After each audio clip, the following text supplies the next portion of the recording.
ఈరోజు మరి ఒక క్రొత్త విషయాన్ని మనం నేర్చుకోబోతున్నాం. బైబిల్ చదువుదాం. ప్రకటన గ్రంథం 1వ అధ్యాయం 4వ వచనం చదువుకుంటాం. యోహాను ఆసియాలో ఉన్న 7 సంఘములకు శుభమని చెప్పి వ్రాయున్నది. ఎన్ని సంఘాలు? 7 సంఘములకు. ఆసియాలో ఉన్నటువంటి 7 సంఘములకు 7 రకముల అభిప్రాయములు కలిగినటువంటి సంఘములు, 7 రకముల వారి ఎబిలిటీస్ కలిగినటువంటి సంఘములు, బలమైన బలహీనతలు గల రకరకాలుగా ఉన్నటువంటి 7 సంఘాల గురించి దేవుని ఆత్మ యోహానుతో చెప్పి రాపిస్తూ ఉన్నది. మొట్టమొదట ఏ సంఘం గురించి ఆయన రాయమన్నాడు? మొత్తానికి 7 సంఘాలు ఉన్నాయి. 7 సంఘాల గురించి మనం నేర్చుకోబోతూ ఉన్నాం. ఆ 7 సంఘాలు ఒక్కొక్క అభిప్రాయం, ఒక్కొక్క బలం, ఒక్కొక్క బలహీనత, ఆ 7 సంఘాలకు ఉన్నటువంటి కొన్ని క్యారెక్టర్స్ మనం నేర్చుకోబోతూ ఉన్నాం. చూద్దామా ఒకసారి ప్రకటన గ్రంథం 1వ వచనం. ఎఫెసులో ఉన్న సంఘపు దూతకు ఇలాగు రాయము 7 నక్షత్రములు. చాలు. ఏ సంఘాన్ని గురించి చెప్తూ ఉన్నాడు ఇప్పుడు? ఎఫెసీ సంఘాన్ని గురించి. మొట్టమొదటి సంఘాన్ని గురించి రాసి పెట్టున్నాడు, ఎఫెసీ సంఘం. ఈ మనం ఎఫెసీ రాసిన పత్రికలో చూసుకుంటే ఎఫెసీ సంఘము చాలా ఎబిలిటీ కలిగినటువంటి సంఘం. ఎఫెసీ సంఘము చాలా పరిశుద్ధులతో నింపబడినటువంటి. Book of Ephesians chapter 1 and verse 1-2 చదవండి. దేవుని చిత్తము వలన క్రీస్తు యేసు అపోస్తలుడైన పౌలు ఎఫెసీలోనున్న పరిశుద్ధులను, ఎఫెసులో ఉన్న పరిశుద్ధులు క్రీస్తు యేసునందు విశ్వాసులైనటువంటి వారికి శుభమని చెప్పినది. ఇక్కడ 2 వ్యక్తులు ఉన్నారు, ఒకరు పరిశుద్ధులు, ఒకరు విశ్వాసులు. ఆమేన్. ఒక సంఘానికి పరిశుద్ధులు ఉండాలి, విశ్వాసులు ఉండాలి. 2 రెక్కల్లాగా ఈ సంఘానికి పరిశుద్ధులు ఉన్నారు, విశ్వాసులు ఉన్నారు. ప్రియ దేవుని బిడ్డ, పరిశుద్ధ సంఘం అని పేరు పెట్టుకుంటే సరిపోదు. మనది హోలీ ప్యారడైజ్, పరిశుద్ధమైనటువంటి పరదేశు సంఘం మనది. కానీ ప్రియ దేవుని బిడ్డ, ఇక్కడ పరిశుద్ధత లేకపోతే, పరిశుద్ధత కల ప్రజలు లేకపోతే ఈ పేరు వ్యర్థమే. ఈ పేరు పెట్టుకోవడం కూడా వేస్టే. ఇక్కడ ఎవరుండాలి అంటే పేరు మాత్రమే కాదు, పేరుకు తగిన ప్రజలు ఉండాలి, పేరుకు తగినటువంటి నడవడి గల ప్రజలు ఉండాలి. హల్లెలూయా. విశ్వాసులు మన పేరు చెప్పుకుంటాం, కానీ విశ్వాసం లేకుండా బ్రతికితే ప్రతి చిన్న సమస్య కదిలించబడి, ప్రతి చిన్నదానికి తొట్టిల్లిపోయి, ప్రతి చిన్నదానికి భయపడిపోయి ఉంటే ఆ విశ్వాసం అన్న పేరుకు సార్థకమే లేదు, విశ్వాసం అన్న పేరుకు అర్థమే ఉండదు. అందుకని సంఘంలో పరిశుద్ధులు ఉండాలి, తర్వాత విశ్వాసులు ఉండాలి. సో ఎఫెసీ సంఘం ఎటువంటి సంఘం అంటే పరిశుద్ధులు తయారు చేసినటువంటి సంఘం, విశ్వాసులు తయారు చేసినటువంటి సంఘం. వాళ్ళ అలంకారం ఏంటి అంటే, పలానా సంఘంలో వాళ్ళండి, ఏం పిల్లలండి వాళ్ళు, ఆ పిల్లల్ని పెళ్లి చేసుకుంటేనండి మన బతుకు పండిపోయినట్టే. కొన్ని సంఘాల గురించి ఆ సంఘంలో అమ్మాయి పెరిగిందంట అంటే, అవునా, ఆ సంఘస్థులు చాలా బాగుంటారు. సో సంఘస్థుల గురించి, సంఘం గురించి వినగానే ప్రజలందరూ చెప్పాలి, ఆ సంఘంలో ఉన్నటువంటి ప్రజలు పరిశుద్ధులు, యథార్థవంతులు, నమ్మకస్తులు, ముఖ్యంగా విశ్వాసులు. చెప్పాలి గట్టిగా. అటువంటి పేరు మన జీవితంలో ఉందా? హోలీ ప్యారడైజ్ ఉన్నటువంటి మనకి హోలీ ఆలోచనలు వస్తున్నాయా? పరిశుద్ధ సంఘంలో ఉన్నటువంటి మనకి యవన బిడ్డలకు పరిశుద్ధమైన ఆలోచనలు వస్తున్నాయా? నేను దేవుని రాజ్యాన్ని కట్టాలి, దేవుని పరిశుద్ధతలో నేను నిలబడాలి, పరిశుద్ధత కోసం దాహంగాని ఉండాలి. యెఫ్తా కుమార్తె అంట, ఆమె చెప్పింది, యెఫ్తా కుమార్తె, దేవుడు ఆమెను సేవకు పిలిచినప్పుడు, తండ్రి ఆమెను బలిపీఠం మీద అప్పగిస్తాను ఒప్పుకున్నప్పుడు ఆమె వెంటనే వచ్చి అంటుంది, నాయనా ఒక్క 3 నెలలు నాకు టైం ఇయ్యి, నేను అరణ్యంలోనికి వెళ్ళి నా చెలికత్తెలతో కూడా వెళ్ళి నేను కన్యాత్వాన్ని గురించి ప్రలాపిస్తాను, పరిశుద్ధత గురించి ప్రలాపిస్తాను. నేను నాయనా నాకు కొన్ని 3 నెలలు టైం ఇయ్యి. పరిశుద్ధత కోసం ఆక్రోశించే ప్రజలు కావాలి, పరిశుద్ధత కోసం ప్రలాపించే ప్రజలు కావాలి. ఎట్ట బతికితే ఏమి డబ్బు వస్తే చాలు, ఏం తిరిగితే ఏమి డబ్బు వస్తే చాలు అనుకునే ప్రజలుగా దేవునికి కావాల్సింది. ఏది ఏమైనా ప్రాణమే పోయినా నాకు పరిశుద్ధత కావాలంటే ప్రజలు కావాలి, నాకు పరిశుద్ధతే కావాలి అనేటువంటి తీర్మానాలు కలిగినటువంటి జనము దేవునికి అవసరం. చప్పలు కూడా బిగ్గరగా దీన్ని మాయంపరుస్తాం. వారి ద్వారానే సంఘములు కార్యములు జరుగుతాయి, వారి ద్వారా అద్భుతాలు జరుగుతాయి, వారి ద్వారా ఆశ్చర్యకాలు జరుగుతాయి. వారి కోసము దేవుడు దిగి వస్తాడు, వారి కోసం దేవుడు తన హస్తమును చాపుతాడు. సంఘములో ఉన్న అన్న ఒక్కదాని కోసం దేవుడు దిగి వచ్చాడు, అన్న ఒక్కదాని కోసం దేవుడు మరలా మాట్లాడాడు, అన్న ఒక్కదాని ప్రార్థన కోసం దేవుడు అద్భుతమైనటువంటి శామ్యులను అనుగ్రహించి ఆ సంఘంలో మరలా ఉజ్జీవాన్ని తీసుకొచ్చాడు. ఆమేన్. హల్లెలూయా. నేను ఒక్కదాన్నే ప్రార్థన చేస్తాను, మా ఇంట్లో సరిపోవట్లేదు అని చెప్పొద్దు. మా సంఘంలో నేను ఒక్కదాన్నే ఆసక్తి చెప్తున్నాను, చెప్పొద్దు. నీ ఒక్కదాని కోసం దేవుడు దిగి రాబోతూ ఉన్నాడు. నీ ఒక్కడి కోసం అద్భుతం చేయబోతున్నాడు దేవుడు. నీ ఒక్కడి కోసం ఆశ్చర్యకాలు చేయబోతున్నాడు దేవుడు. హల్లెలూయా. దేవుడు అబ్రహాముతో అన్నాడు, అబ్రహామా, నేను సొదొమ గొమొర్రా పట్టణాలు కాల్చడానికి వెళ్ళిపోతున్నాను. అబ్రహామా, ఆ పట్టణాలు నాశనం చేయబోతున్నానంటే ఆయన అన్నాడు, అయ్యా పట్టణంలో ఒక్కళ్ళుంటే కాపాడుతావా? 100 మంది, 50 మంది, 10, 20 మంది వచ్చేసి చివరికి ఒక్కళ్ళుంటే కాపాడుతావా అంటే, ఒక్కళ్ళున్నా కానీ పట్టణాన్ని కాపాడుతాను అబ్రహామా అన్నాడు దేవుడు. హల్లెలూయా. నీ ఒక్కదానివే పరిశుద్ధత గల, నీ ఒక్కదాని నీ కుటుంబానికి అలంకారం. కీడు రాకుండా, అపజయం రాకుండా, ఏ తెగులు రాకుండా నీ కుటుంబాన్ని ఆపేది ఏంటి అంటే నీ ప్రార్థనే. చెప్పాలి గట్టిగా. కుటుంబాలు చెల్లా చెదురు కాకుండా, వారి బంధాలు నాశనము కాకుండా ఆపేది ఎవరో తెలుసా సహోదరుడా? నీ ప్రార్థనే. హల్లెలూయా.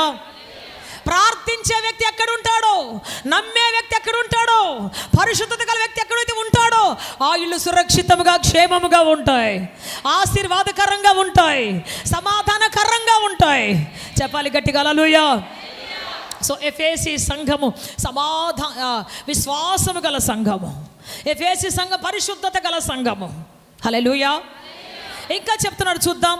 ప్రకటన 2:2 నీ క్రియలను, నీ కష్టమును, నీ సహనమును నేను ఎరుగుదును. ఈ సంఘంలో ఏముందంట?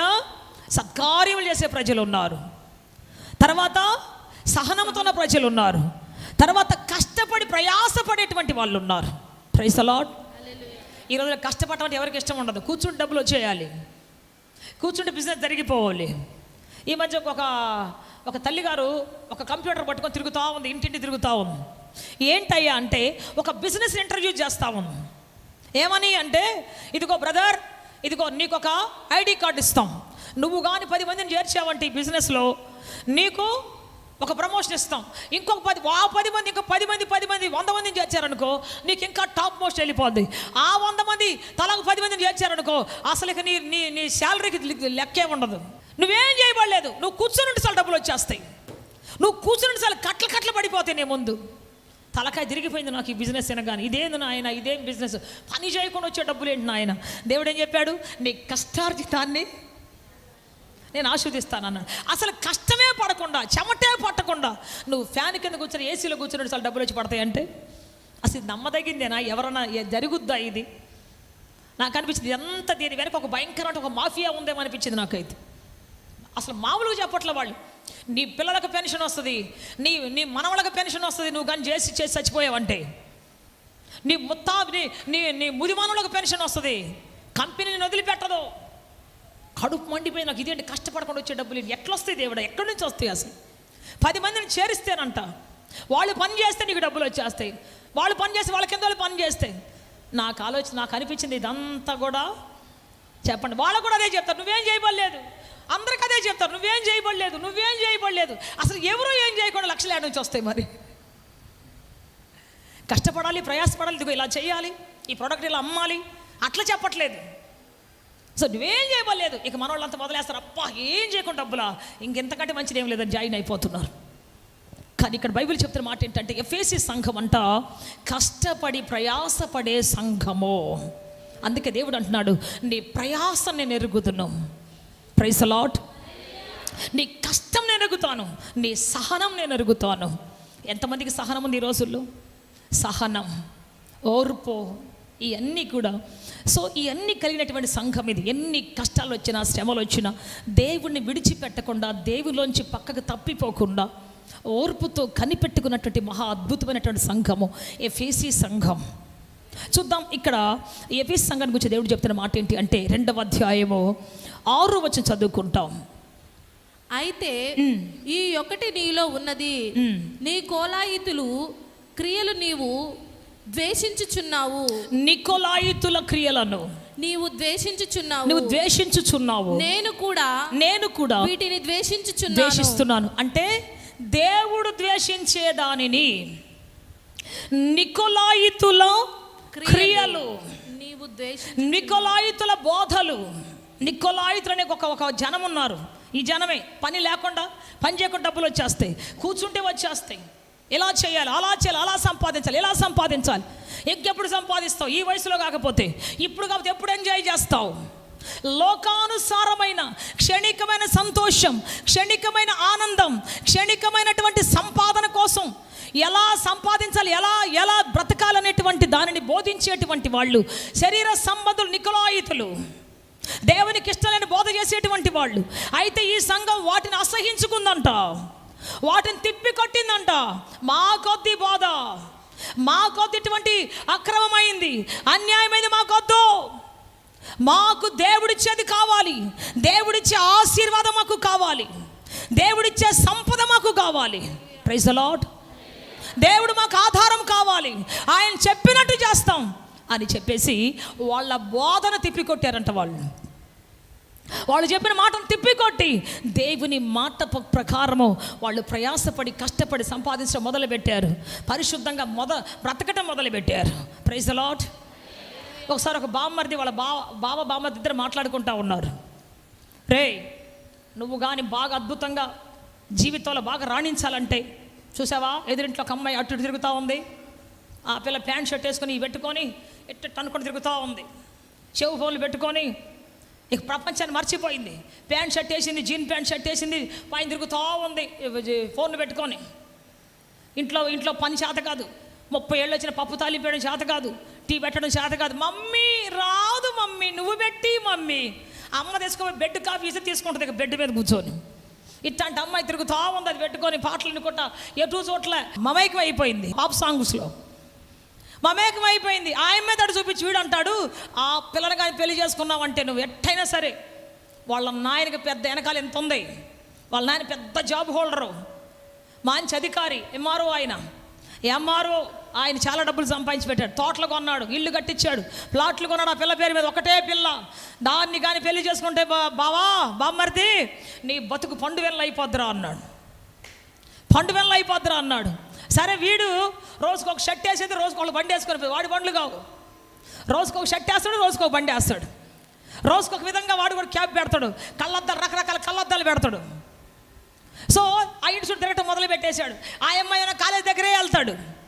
చివరికి వెళ్ళాడు, ఒకరోజు చెప్పాడు, నువ్వంటే నాకు చాలా ఇష్టం, నీకోసం నాకు ప్రాణం ఇచ్చేస్తాను, అసలు నువ్వు నా దేవత అన్నాడు, నువ్వు నాకు అది అన్నాడు, నువ్వు నాకు ఇది అన్నాడు. మొత్తానికి చూపించాడు, నా ప్రాణం అంతా నీ చుట్టూ కొట్టుకులాడుతున్నాను, రక్తం అంతా నీ చుట్టూ కొట్టుకులాడుతుంది. వేయాల్సిన డైలాగులు మొత్తం రాత్రి అంతా ప్రాక్టీస్ అయిపోయి వెళ్ళిపోయి చెప్పేసేవాడు ఎదురుగా. చివరికి వాళ్ళ అమ్మ చిన్న క్లూ ఇచ్చింది, నాన్న పలానోడు నా వెనకాల పడుతున్నాడు నాన్న అని చెప్పింది. అంతే. ఇక వాళ్ళ నాన్న వచ్చి కొట్టాడు చూడండి, జనాలు తీసుకొచ్చి సొన్నంలోకి ఎముకలు కూడా మిగలలే. ఇంకా కొట్టి కొట్టి కొట్టి నడక మారిపోయింది. ఇక అంత ఎట్టొచ్చేసింది, ఇక చేతులు లేవు, కాళ్ళు లేవు. ఇక 6 నెలలు మంచంలోనే, చీకటి అంత ఇప్పుడు సుక్కలుగా పగలే సుక్కలు కనబడుతున్నాయి. ఇప్పుడు 6 నెలలు వాష్రూమ్ వాళ్ళని తీసుకొని పోవాలి, 6 నెలలు ఇంకోటి తినిపించాలి, స్పూన్ ఫీడింగ్, చేతులు లేవు, కాళ్ళు లేవు. చెప్పండి, అన్యాయపు సిరి, అన్యాయపు బోధలు, అన్యాయపు సలహాలు. ఒరే, నువ్వు బాగా చదవరా, మంచి ర్యాంకులో పాస్ అవ్వరా, ఐఏఎస్ చదవరా, ఐపీఎస్ చదవరా, నీ కాళ్ళ ముందుకు వచ్చేస్తారా, అది చెప్పలే. నువ్వు ప్రయాసపడు, కష్టపడు, నువ్వు బాగా ఉండు, ఎంత గొప్పవాళ్ళైనా నిన్ను పెళ్లి చేసుకోవడానికి వస్తారా అని చెప్పట్లే. సింపుల్గా ఈజీగా వలేస్తే చేప పడినట్టుగా, వలేస్తే ఏదో పడినట్టుగా చెప్పేస్తా ఉన్నాడు. చాలామంది ఇలాగా చెప్తుంటారు మన జీవితంలో. నికోలాయితులు, శరీర సంబంధులు, క్షణికమైన ఆనందాన్ని ప్రకటించేటువంటి వాళ్ళు, క్షణికమైన సుఖాల గురించి ప్రకటించేటువంటి వాళ్ళు, దేవునికి విరుద్ధంగా ప్రకటించేటువంటి వాళ్ళు, వీళ్ళందరూ కూడా చెప్పండి వాళ్ళ బోధను ఈ సంఘము తిప్పి కొట్టింది. చప్పట్లు కూడా బిగ్గరగా దాన్ని మాయంపరుస్తాం. హల్లెలూయా. ఈ సంఘం వాటిని ద్వేషించింది, ఈ సంఘం వాటిని మాకు వద్దు అనుకున్నది. సో దేవుడి సంఘాన్ని ఎంతో ప్రేమిస్తూ ఉన్నాడు, దేవుడి సంఘాన్ని ఎంతగానో అప్రిషియేట్ చేస్తున్నాడు. ఇంకా చూద్దాం 3వ వచనము, 2వ అధ్యాయం 3వ వచనం. నీవు సహనము కలిగి నా నామము నిమిత్తము భారము భరించి అలయలేదనియు నేను ఎరుగుదును. వావ్. ఈ దేవుని నామము నిమిత్తము భారము భరించి, సహనము కలిగి, అలసిపోలేనంతగా దేవుని నామాన్ని బట్టి వాళ్ళు జీవిస్తున్నారని ఈ యొక్క సంఘాన్ని గురించి దేవుడే ప్రకటిస్తూ ఉన్నాడు. దేవుని బిడ్డ, ఇటువంటి సంఘం సహనము కలిగి, ఓర్పు కలిగి, దేవుని ఎడల భారము కలిగి, బాధ్యత కలిగి ఈ సంఘము నడుస్తూ ఉంది. అయితే వీటన్నిటి ఒక ఎత్తు అయితే దేవుడు ఇంకొక మాట చెప్తున్నాడు ఆ సంఘాన్ని గురించి. ఇన్ని మంచి క్వాలిటీస్, కష్టపడి ప్రయాసపడి సహనము కలిగి, ఓర్పు కలిగి, అన్యాయపు బోధనలు అసహించుకొని, అన్యాయమైన వాటిని అసహించుకున్నటువంటి ఈ సంఘానికి దేవుడు ఒక మాట చెప్తున్నాడు. ఏంటో చూద్దాం 2వ అధ్యాయము 4వ వచనం. అయినను మొదట అయినాను ఇన్ని రకాల మంచి క్వాలిటీస్ నీకున్నాను, ఇన్ని రకాలుగా నీకు మంచి ఆలోచనలు ఉన్నాను, అయినాను నీ మీద మొదట నీకుండిన ప్రేమను నీవు వదిలితివని నీ మీద తప్పు ఒకటి మోపవలసి ఉన్నది. ఈరోజు సంఘమా, ఆ రోజు ఎఫెసీ సంఘాన్ని చెప్పినటువంటి దేవుడు ఈరోజు హోలీ ప్యారడైజ్ చెప్తున్నాడు. దేవుడు నీ మీద తప్పు ఒక్కటి మోపాలి నేను. ఎందుకంటే ఒక్క తప్పే కదా ఇన్ని మంచి పనులు చేసే నేను. దేవుడు సహించుకోలేడా? ఒక్క తప్పును ఓర్చుకోలేడా దేవుడు? చెప్పండి. ఇన్ని మంచి కార్యాలు చేస్తున్నాను నేను.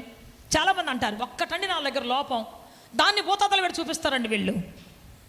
ఒక్క లోపమే నా దగ్గర, అన్నీ బాగున్నాయి, నా దగ్గర లేనిదేది లేదు, అన్ని మంచి క్వాలిటీస్ ఉన్నాయి, ఒక్కటే చెడ్డ లక్షణం ఉంది.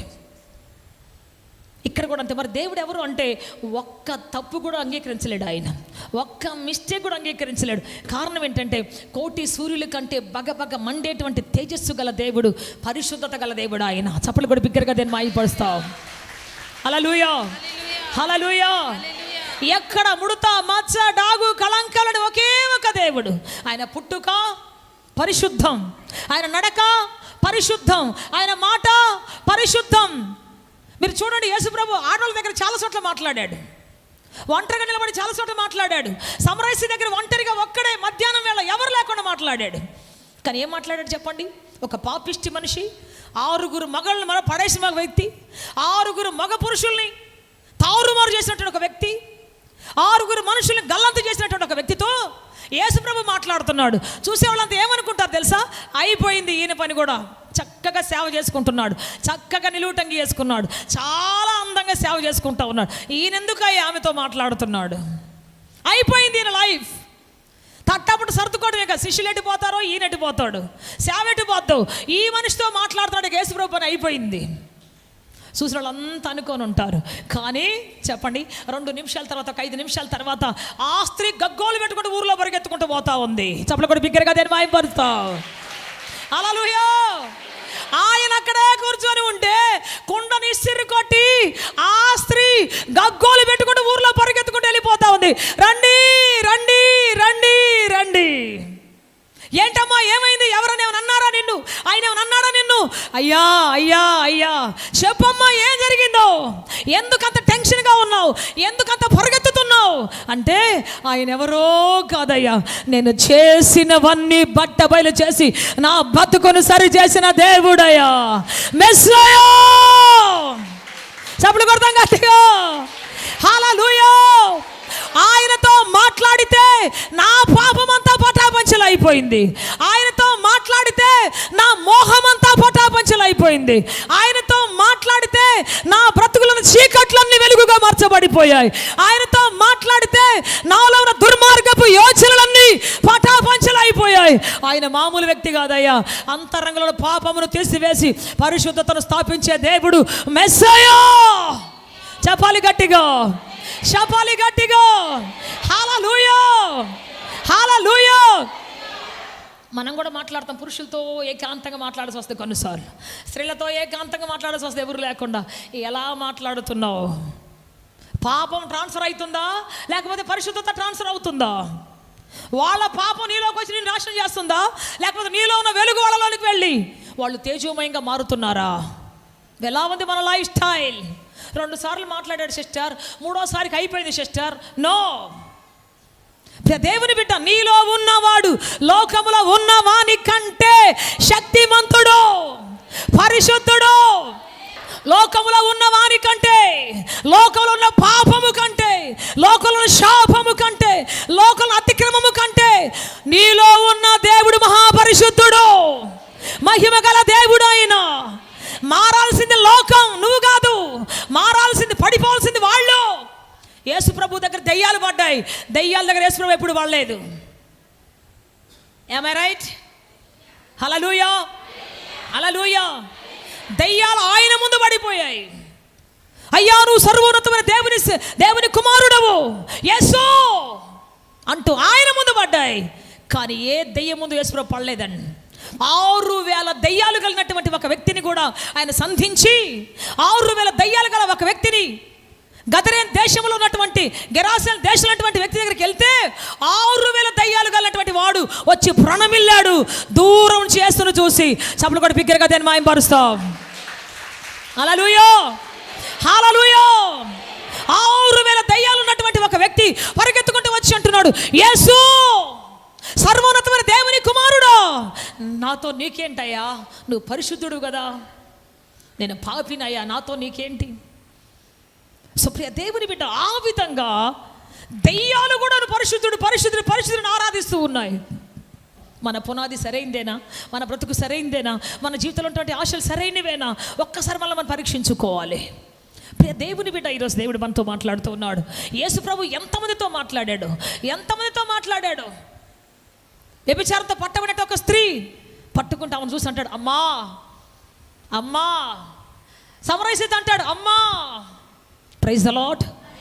అందుకే ఏ స్త్రీని కనుగొన్నాను అమ్మా అని పిలవాలి, సోదరి అని పిలవాలి, hi hello how are you, ఈ మాటలను తీసి మడిచి పక్కన పడేయాలి.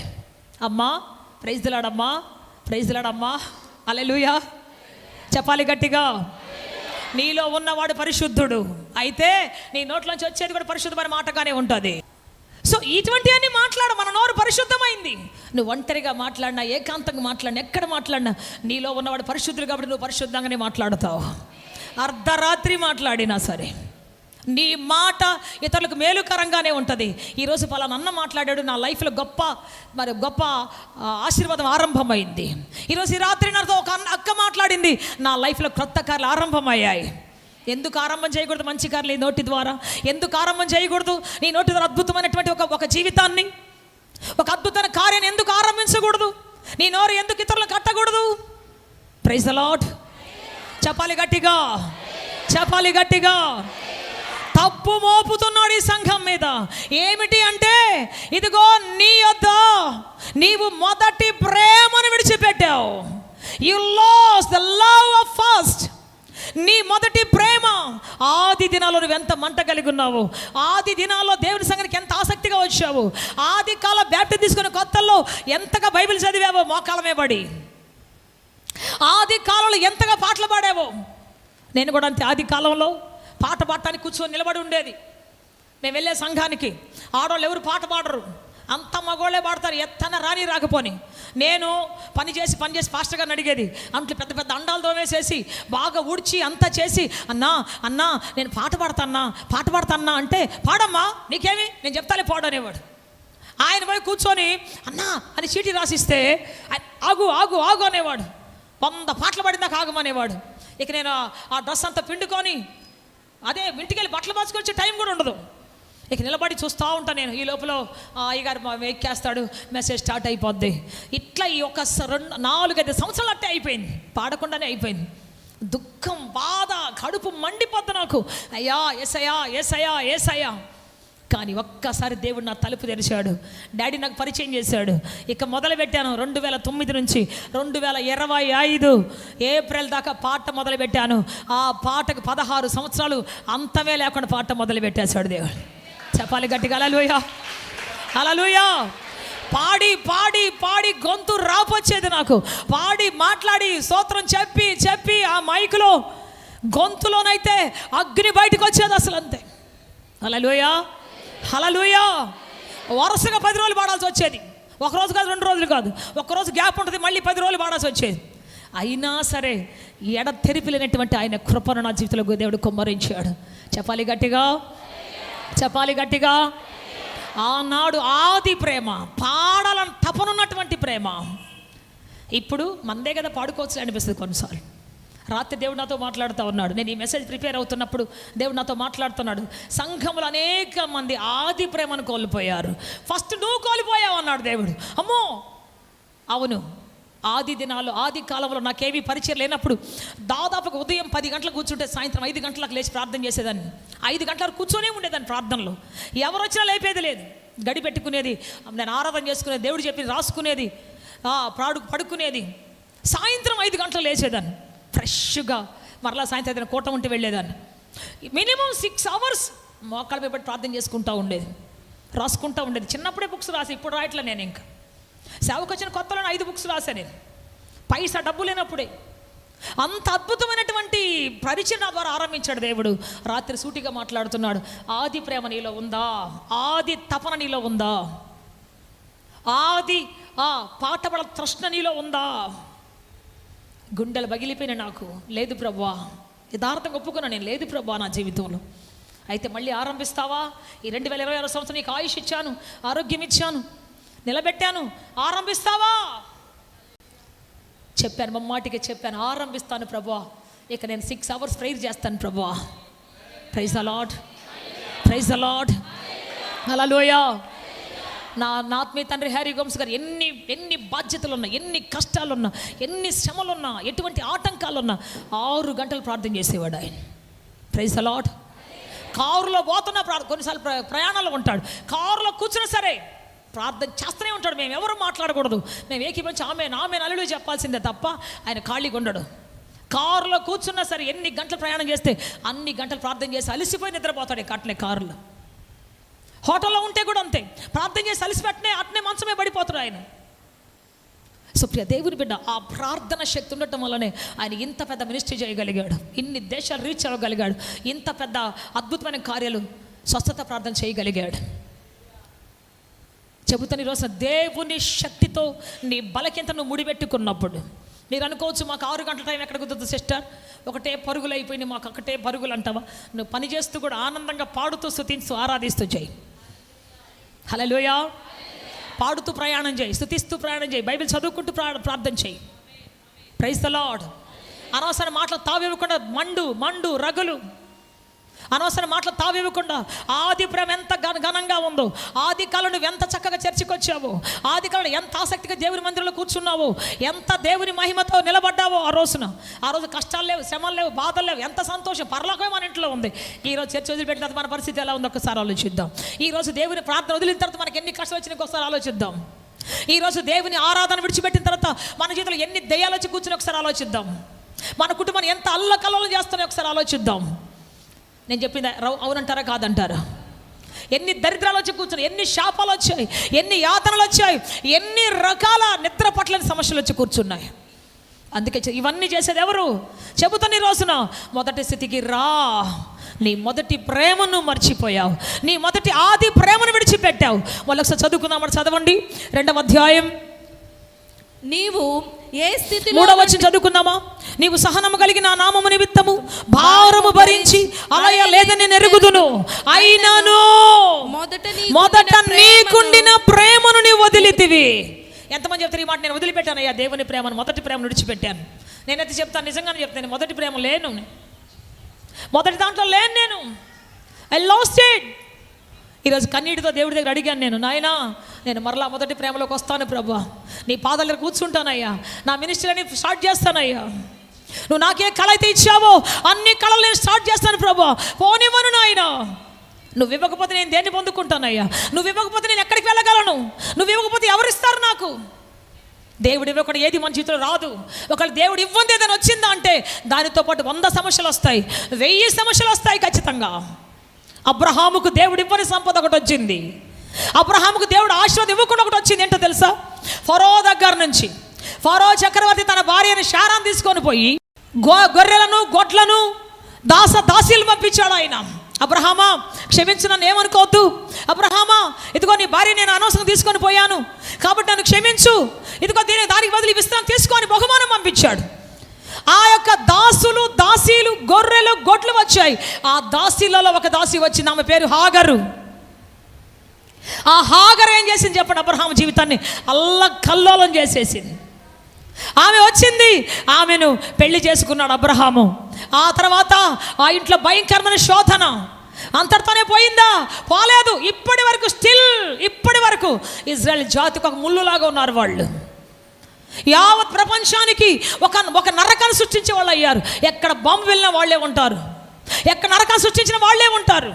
ప్రియ దేవుని బిడ్డ చెబుతున్న ఈ రోజున అబ్రహాం చేసిన ఒక్క నేరం ఈ రోజున ఎంత పెద్ద సమాజానికి శ్రమను తెచ్చిపెట్టింది, కష్టాన్ని తెచ్చిపెట్టింది. ఆ రోజు వచ్చినటువంటి ఆ దాసి ఇప్పటి వరకు మన జీవితాల్లో ఆడుకుంటూనే ఉంది, మన జీవితాలు నాశనం చేస్తూనే ఉంది.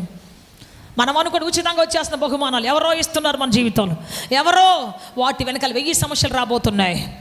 కానీ దేవుడిచ్చే బహుమానం సమస్యలు లేనిదై ఉన్నది, ఆశీర్వాదకరమైనది ఉన్నది, సమాధానకరమైనదిగా ఉన్నది. చప్పట్లు కూడా బిగ్గరగా దేని మాయపరుస్తా. హల్లెలూయా చెబుదాం గట్టిగా, హల్లెలూయా.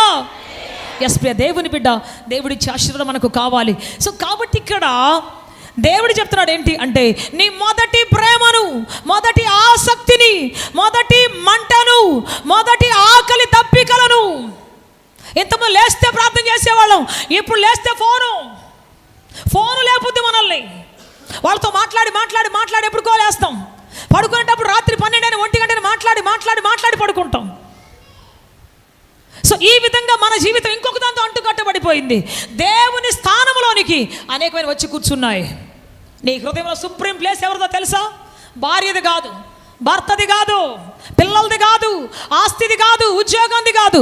నీలో ఉన్న సుప్రీం ప్లేస్, ఒక అత్యున్నతమైన స్థానం ఎవరిది అంటే యేసు ప్రభుది మాత్రమే అయి ఉండాలి. చెప్పాలి గట్టిగా. అందుకే దేవుడు పేతురుతో అంటున్నాడు, సీమోను పేతురు, నన్ను ప్రేమిస్తున్నావా? ముమ్మారు అడుగుతున్నారు, are you love me, do you love me? ప్రేమిస్తున్నావా? అయ్యా నేను ప్రేమిస్తున్నా. అయితే ఇదిగో నేను చెప్పింది చెయ్యి. ఎలా చెప్పగల దేవుడు నేను ప్రేమిస్తాను? దేవుడు చెప్పింది వినకుండా, దేవుడు చెప్పిన మార్గం నడవకుండా నేను దేవుడిని ప్రేమిస్తానండి, నేను చాలా ప్రేమిస్తాను అంటే ఎలా కుదురుతుంది? నో. ఎవడు దేవుడిని ప్రేమిస్తాడో వారు దేవుని ఆజ్ఞకు లోబడతారు, దేవుని మాటకు లోబడతారు, దేవుని యొక్క కట్టడకు లోబడతారు, దేవుని భారాన్ని మోస్తారు. అందుకే ఈరోజు మనము భారం మోసేవారిగా, ఆయన మాట వినేవారికి మన జీవితం మారాలి. హల్లెలూయా చెప్పాలి గట్టిగా, హల్లెలూయా. ఆయన మాట వినే జీవితం మనకు రావాలి, మన బ్రతుకు రావాలి. అందుకే చెప్పాలి, నాయన నీ మాట నేను వింటాను ప్రభువా. ఈరోజు మనం మొదటి ప్రేమను పోగొట్టుకున్నాం. నువ్వే కాదు, నేను పోగొట్టుకున్నా మొదటి ప్రేమను, మొదటి ఆసక్తిని పోగొట్టుకున్నాం. అప్పుడున్నటువంటి వైరాగ్యం ఇప్పుడు లేదు. ఒక వారం రోజులు ఉపవాసం ఉండాలి. నేను ఎవరు లేకుండా నేను ఒక్కదాన్ని డిసైడ్ చేసుకునేదాన్ని, వారంలో ఉపవాసం ఉంటాను. నేను వారం రోజులు ఉపవాసం ఉండాలని డేట్ పెట్టుకుని నీళ్లు ముంచడానికి ఇచ్చేవాళ్ళు కూడా ఎవరు ఉండరు. అప్పుడు అట్నే సోలుకుంటా పోయి నీళ్లు ముంచుకొని మళ్ళీ తాగేదాన్ని. ఆ వారం రోజులు వచ్చేసరికి నాకు పూర్తిగా బీపీ డౌన్ అయిపోయి భయంకరంగా బలహీనత వచ్చేది. కానీ ఆత్మలో మాత్రం ఎక్కలేని పరవశం ఉండేది, ఆత్మలో ఎక్కలేని సంతోషం ఉండేది. ఎక్కడికి వెళ్ళి అద్భుతాలు జరిగాయి, ఎక్కడికి వెళ్ళి ఆశ్చర్యకాలు జరిగాయి. Praise the Lord. ఈ సంవత్సరం 2026 సంవత్సరం చెబుతున్నాను, ఇది మరలా restoration year. Amen. This is the year of the restoration. This is the year of the restoration. చెప్పండి, అందరూ చెప్పండి. ఇది తిరిగి సమకూర్చుకునే సమయము, సమకూర్చుకునే సమయం ఇది, సరి చేసుకునే సమయం ఇది, తిరిగి వచ్చే సమయం ఇది. చెప్పాలి గట్టిగా, తిరిగి వచ్చే సమయం ఇది. ఎక్కడికి? నువ్వు ఎక్కడ పడిపోయావు అక్కడికి, ఏ స్థితిలో పడిపోయావు అక్కడికి, ఎక్కడ దేవుడు విడిచిపెట్టావు అక్కడికి, ఎక్కడ దేవుడిని పక్కన పెట్టావు అక్కడికి. కింద చెప్తున్నాడు దేవుడు, చూద్దాం ఒకసారి మాట 5వ వచనం చదువుదాం. నీవు ఏ స్థితిలో నుండి పడితివో అది జ్ఞాపకము చేసుకుని మారు మనసు పొందు. ఆ మొదటి చాలు. నువ్వెక్కడి నుంచి పడ్డావో, ఏ స్థితిలోంచి పడ్డావో ఒక్కసారి గుర్తు చేసుకో. తిరిగి మరలా అక్కడికి రా, తిరిగి మరలా ఆ కార్యాలు ఆరంభించు. ఈ సంవత్సరం దేవుడు మనకి ఇచ్చినటువంటి మంచి మాట ఇది. ఈ యొక్క ఎఫెసు సంఘము ఎంతో కార్యాలు చేసినటువంటి సంఘం. కానీ ఏం చేసిందంటే ఎఫెసు సంఘం అంటే మొదటి ప్రేమను కోల్పోయింది. చాలామంది తండ్రులు ఏం చేస్తారు తెలుసా? ప్రార్థన చేసుకున్నారా, ప్రార్థన చేయండి రా అంటారు. వాళ్ళు మాత్రం చేయరు. తల్లులు కూడా అంతే, ప్రార్థన చేయండి రా. తల్లులు కొంచెం పర్లేదు, పాప వాళ్ళు కూర్చోబెట్టుకొని చేస్తారు, ఒక 90% చేస్తారు. అన్నోళ్ళు 10% చేస్తారు, 90% వెళ్ళిపోతారు. అదేమంటే బాధ్యతలండి, భారాలండి, అదేమంటే మాకు పనులండి. ఏం పనులండి? దేవుడు చేయని పనులు ఏమున్నాయి? దేవుడు ఇవ్వని జీవితమా? దేవుడు ఇవ్వకపోతే పిల్లలు ఉన్నారా మనకి? దేవుడు ఇవ్వకపోతే కుటుంబం ఉందా? దేవుడు ఇవ్వకపోతే ఇవన్నీ ఉన్నాయా మనకి? దేవుడిచ్చినవి ఆయనే పోషిస్తాడు, ఆయనతో ఉంటే ఆయనే మోసుకొని పోతాడు. Praise the Lord. చెప్పాలి గట్టిగా హల్లెలూయా, హల్లెలూయా. ఆయనతో ఉంటే ఆయన నడిపించుకొని పోతాడు. ఆయనతో ఉంటే ఆయన రెక్కల పైన మోసుకొని మన ఎక్కడ తీసుకొని పోవాలి అక్కడ తీసుకొని పోతాడు. అందుకని చెప్పాలి, తండ్రి నీతో కలిసి బ్రతికే అనుభవం నాకు కావాలి, నీతో కలిసి జీవించే జీవితం నాకు కావాలి ప్రభువా. మనం ఎప్పుడైనా చెప్పాలంటే చెబుతాం, అబ్బా మేము 1942లో అబ్బా ఎంత భక్తి చేసేవాళ్ళము, 52లో అబ్బా ఎంత చేసేవాళ్ళము, ఎంత పరిగెత్తే వాళ్ళము, అబ్బా అబ్బా. మరి వాట్ అబౌట్ నౌ? ఇప్పుడు సంగతి ఏంటి? ఇప్పుడు ఎలా ఉన్నాం? ఇప్పుడు ఆ ఫ్రెండ్స్ ఎక్కువైపోయారు, ఇప్పుడు ఆ ఫోన్ ఎక్కువైపోయింది, టెక్నాలజీ పెరిగిపోయింది, ఇప్పుడు చాలా చాలా వచ్చేసాయి. దేవుడికి దూరంగా తీసుకొని పోవడం చాలా వచ్చాయి. చాలామంది టీవీ పెట్టుకొని వింటనే ఉంటారు, కానీ నోరు తెచ్చి ఒక్క పాట పాడరు. ఎన్ని సంవత్సరాలు వింటారు కానీ పాడుతున్నామా? దేవుని మందిరానికి వచ్చి పాడుతున్నామా? అందరితో పాటు కలిసి పాడుతున్నామా? అందరితో పాటు స్తుతిస్తున్నామా? అందరితో పాటు ఆరాధిస్తున్నామా? పెళ్ళికి పోవాలంటే నెల రోజుల నుంచి ప్రిపేర్ అవుతాం. ఏ చీర కొనాలి, ఏ మ్యాచింగ్ వేయాలి. ఆదివారం వచ్చిందంటే ఆ బట్టల్లాగి ఈ బట్టల్లాగి, ఇది కాదని అది బారేసి, అది కాదని ఇది బారేసి, ఎన్ని బారేస్తామో. ఎందుకు ఒక 4 జతల ముందే రెడీ పెట్టుకోకూడదు? 4 వారాలకి ఎందుకు టెన్షన్ పడాలి? రాత్రి ఒక అమ్మాయి అంటుంది, ఏమయ్యో షాంపూ ఉందా? రాత్రి 10 గంటలకి. నవ్వు కాదు నాకు, రాత్రి 10 గంటలకు షాంపూ అంట. అన్ని అంగళం మూసేశారు. షాంపూ ఏడ దొరికింది ఇప్పుడు? ఇంకా తెలియదు, ఆదివారం అని తెచ్చుకోవాలని తెలియదా?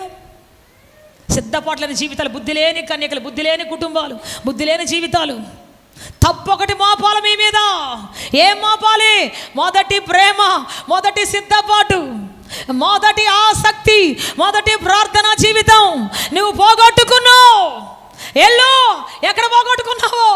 ఏం పోగొట్టుకున్నావు? వెతుకో. ఒక స్త్రీ 10 నాణ్యాలు ఉంటే ఒకటి పోగొట్టుకుందంట. ఒకడు పోగొట్టుకుంది. 9 చాలే, ఇంకెందుకు 10లే అనుకోలేదు. ఆ నాణ్యం పోయితే దీపం వెలిగి చూసిందంట, శీపరగట్ట పెట్టి చూసిందంట, ఊడ్చి చూసిందంట. అటు వెతికింది, అటు వెతికింది, చివరికి కనుగొన్నది. మరలా దండలో వేసుకొని అందరికి చూపిస్తూ ఉంది, ఇదిగో నేను పోగొట్టుకున్న నాణ్యం మళ్ళా దొరికింది నాకు. చప్పలు కూడా బిగ్గరగా దేని మాయంపరుస్తాం. హల్లెలూయా, హల్లెలూయా. నువ్వు ఏదో పోగొట్టుకున్న ఆత్మీయతలో, ఏదో దిగజార్చుకున్నావు నీ జీవితంలో. వెతికి దాన్ని పట్టుకో. ఒక కాపరికి 100 గొర్రెలు ఉంటే 99 గొర్రెలు క్షేమంగా ఉన్నాయి, ఒక గొర్రె మాత్రం వెళ్ళిపోయింది. ఆగిపోయాడా? 99 గొర్రెలని నాకెందుకు అని అనుకోలేదు.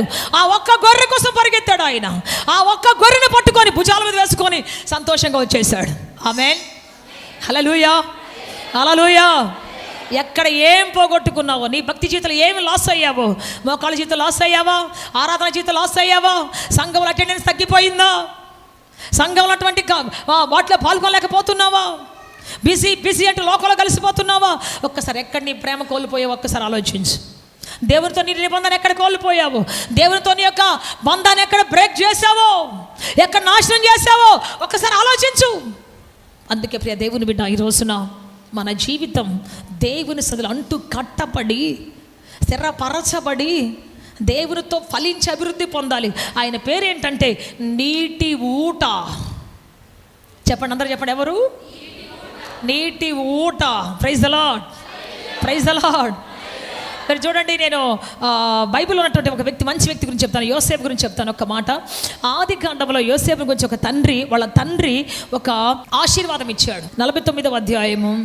యోసేపు ఫలించెడి కొమ్మ, యోసేపు ఫలించెడి కొమ్మ. ఊట ఎలా అయ్యాడు ఫలించెడి కొమ్మ? 10 మంది శాపాల్లోనే ఉన్నారు. తన అన్నల పైన పుట్టిన వాళ్ళందరూ శాపాల్లో ఉన్నారు. ఒకడు కట్లపాము అన్నాడు, ఒకడు వచ్చి గాడిదన్నాడు, ఒకడు వచ్చేసేసి కొదమసింహంలా గర్జిస్తావన్నాడు. అందరూ శపితమైనటువంటి వాళ్ళే. కానీ యోసేపు దగ్గర రాగానే ఒక్క శాపం కూడా లేదు, ఒక్క వ్యతిరేకత కూడా లేదు. దీవించడమే అన్నాడు. యోసేపు ఫలించెడి కొమ్మ. ఆమేన్, ఆమేన్.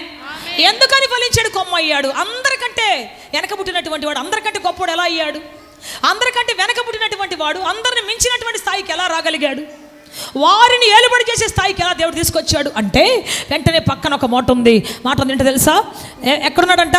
ఊట యొద్ద ఫలించెడి కొమ్మ. చప్పట్లు కొడతాం గట్టిగా. హల్లెలూయా, హల్లెలూయా. ఎక్కడ ఫలిస్తున్నాడు? ఎక్కడ ఉన్నాడు? ఆయన కేర్ ఆఫ్ అడ్రస్ ఎక్కడ? యోసేపు ఎక్కడ ఉంటాడయ్యా? అంటే నీటి ఊట యొద్ద ఉంటాడు. నీటి ఊట అయిన దేవుని పక్కనే యోసేపు ఉంటాడు. చప్పలు కూడా బిగ్గరగా దాన్ని మాయంపరుస్తాడు. హల్లెలూయా, హల్లెలూయా, హల్లెలూయా. హల్లెలూయా. ప్యాకాడే దగ్గర ఉండడు, లేకపోతే క్యాబరెట్ డాన్సర్ హాల్ దగ్గర ఉండడు. యోసేపు ఎక్కడ ఉంటాడయ్యా? మరి కొట్లాట దగ్గర ఉండడు, రౌడీ షీట్ల దగ్గర ఉండడు, రక్తం కరిగేడు కొట్టే దగ్గర. యోసేపు ఎక్కడ ఉంటాడంటే నీటి ఊట దగ్గర ఉంటాడు, అంతే. అతడు ఫలించడానికి కారణం ఏంటి అంటే ఎగతాళి చేసే ప్రజల మధ్యలోనూ, హేళన చేసే వాళ్ళ మధ్యలోనూ, ఇచ్చక మాట్లాడుకునే వాళ్ళ మధ్యలోనూ ఉండడు. ఎక్కడుంటాడంటే నీటి ఊట అయిన దేవుని యొద్ద ఉంటాడు. ఆమేన్. సండే ఎక్కడ ఉంటాడు? మావాడు ఇలా రాళ్లే సిస్టరు, ఇండియా పాకిస్తాన్ మ్యాచ్ జరుగుతూ ఉంది, మ్యాచ్ అయితే కదలడు. ఒక ప్రబుద్ధుడైతే నేను మంచి వాక్యం చెబుతా ఉన్నాను, చాలా అద్భుతమైన మాట చెప్తా ఉన్నాను, చూస్తా ఉన్నాడు టీవీ పెట్టుకొని, కాళ్ళు ఆరుసాపుకొని, కాళ్ళు పైకి పెట్టుకొని కుర్చీలో కూర్చొని చూసుకుంటా ఉన్నాడు. ఏంటయ్యా అంటే క్రికెట్ మ్యాచ్ చూస్తూ ఉన్నాడు, ప్రార్థన చేస్తున్నాడు, అది కామెంటరీ వస్తూ ఉంది. ఏంటని చెప్పి చూస్తే ఒకవేళ వాక్యం చదువుకున్నాడు అనుకుంటున్నాను నేను. తీరా చూస్తే దాంట్లో కామెంటరీ వస్తా ఉంది, చూస్తే క్రికెట్. ఆ దెబ్బతో నెక్స్ట్ వీక్ నుంచి లేరు ఇంకా అక్కడ. సాతాను అంటే లాక్కొని వెళ్ళిపోయి విసిరి కొట్టేస్తుంది వాళ్ళ జీవితాలను. చెబుతున్న దేవుని బిడ్డ, దేవుని సన్నిధిని హేళన చేయొద్దు, దేవుని సమాజంకు దూరంగా ఉండొద్దు. దేవుని ఊటకు దూరంగా ఉంటే ఎండిపోతాం. మన జీవితంలో గొప్పలు ఎప్పటికీ కాలేము, అయినట్టే అవుతాం, ఉన్నట్టే ఉంటుంది. ఒక్కసారి సడన్గా సాతాను రాజ్యం విజృంభిస్తుంది, అంతే ఒక్కసారి. అందుకే మన హద్దుల్లో మనం ఉండాలి. దేవుడు మనం పెట్టిన హద్దుల్లో మనం ఉండాలి, ఆయన మాటల్లో మనం ఉండాలి. సమస్యలు రావడానికి ఒక్క నిమిషం చాలదు, కష్టాలు రావడానికి ఒక్క నిమిషం చాలదు మన జీవితంలో, శ్రమలు రావడానికి ఒక్క నిమిషం చాలదు మన జీవితంలో. ప్రియ దేవుని బిడ్డ, కాబట్టి భయభక్తులు కలిగి దేవుని మాట వినాలి, దేవుని మాట చొప్పున బ్రతకాలి. యోసేపు ఎందుకు అంత గొప్పోడయ్యాడంటే అతడు నీటి ఊట యొద్ద ఉన్నాడు. మనం ఎవరి దగ్గర ఉన్నాం? ఎక్కడున్నాం? ఏ ఉపదేశం దగ్గర ఉన్నాం? ఏ మాట్లాడే ప్రజల దగ్గర ఉన్నాం? ఎందుకు మన జీవితంలో నష్టాలు, ఎందుకు మన జీవితంలో సమస్య మారింది, స్థానం మారింది. అర్థమైందా? మారి వచ్చాం, ఎక్కడికో వచ్చేసాం. ఆ మొదటి ప్రేమను విడిచిపెట్టి, ఆ మొదటి ఆప్యాయతను విడిచిపెట్టి, ఆ మొదటి దేవునితో కమిట్మెంట్ విడిచిపెట్టి చాలా దూరం వచ్చేసాం. అందుకే దేవుడు అంటున్నాడు, కమ్ బ్యాక్, వెనక్కి రా, వెనక్కి రా, నీ అడుగులు వెనక్కి తిప్పు, సాగిలపడు దేవుడి దగ్గర. ఇప్పుడు నువ్వు చేయలేని కార్యాలు, నువ్వు చూడలేని కార్యాలు, నీ ఊహకందనటువంటి కార్యాలను ఇదిగో నేను జరిగించబోతున్నాను దేవుడు చెప్తూ ఉన్నాడు.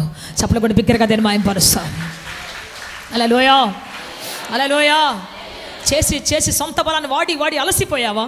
సొంత బలాన్ని వాడి దిక్కు లేక పడిపోయి ఉన్నావా? ఎవరు వస్తారని ఎదురు చూస్తున్నావా? ఇదిగో ఈరోజు దేవుడు చెప్తున్న మంచి మాట ఏంటి అంటే, రా, నీటి ఊట యొద్దకు రా, నిన్ను మరలా చిగురింపజేస్తాను. మోడువన్ని బ్రతుకును మరలా చిగురింపజేస్తాను. మోడువన్ని జీవితాన్ని మరలా నేను మరియు ఆకులతో, ఫలములతో, పుష్పములతో నింపుతాను నేను నీ జీవితాన్ని. హల్లెలూయా, హల్లెలూయా. కష్టాలు రాలేదని లేదు, శ్రమలు రాలేదని కాదు, అన్నీ వచ్చాయి, శోధనలు వచ్చాయి, శోకాలు వచ్చాయి, అన్నీ వచ్చాయి. కానీ యోసేపు ఎక్కడున్నాడు అంటే నీటి ఊట యొద్దే ఉన్నాడు. ఎక్కడున్నాడు అంటే ఎన్ని కష్టాలు వచ్చినా దేవుడి దగ్గరే ఉన్నాడు. అందుకే ఈ కష్టాల్లో, శ్రమల్లో, ఎటువంటి యాతనలోనైనా సరే దేవుడు అతన్ని ఫలింపజేశాడు, అభివృద్ధి చేశాడు. చప్పలు కూడా బిగ్గరగా దేవుడు మాయంపరుస్తాడు. నీటి ఊట దగ్గర ఉండు. మొన్న మధ్య ఒక సహోదరు చెబుతా ఉంది, పని లేదని ప్రార్థన చేయమని.